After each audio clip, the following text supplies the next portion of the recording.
I mean, it's a ridiculous accusation. Let me tell you what the previous administration did. They had 13 people killed in Afghanistan.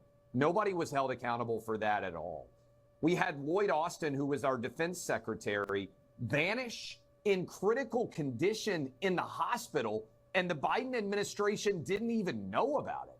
We got more coverage of what I will admit was a ham-handed and screwed up addition of a media member onto a group chat than we did 13 dead soldiers in Afghanistan and a defense secretary that went AWOL, and his number two was actually on vacation. The Trump administration's role in the Afghanistan withdrawal.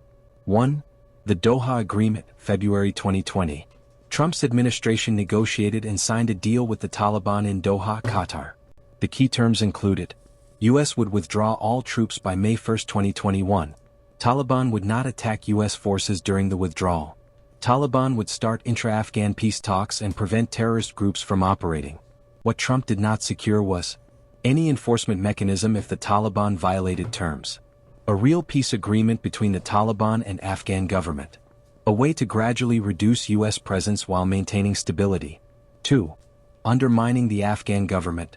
The Trump administration excluded the Afghan government from negotiations, which severely undermined their credibility and authority.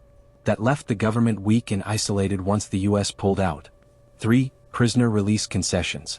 Trump agreed to release 5,000 Taliban prisoners, many of whom later rejoined the fight. This gave the Taliban a major boost. Biden's inherited situation. By the time Biden took office, the U.S. had only 2,500 troops left in Afghanistan.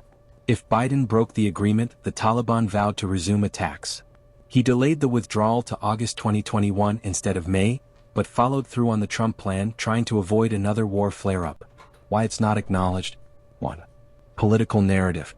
Conservatives often frame Biden's execution of the withdrawal as a disaster, without acknowledging the trap Trump set up.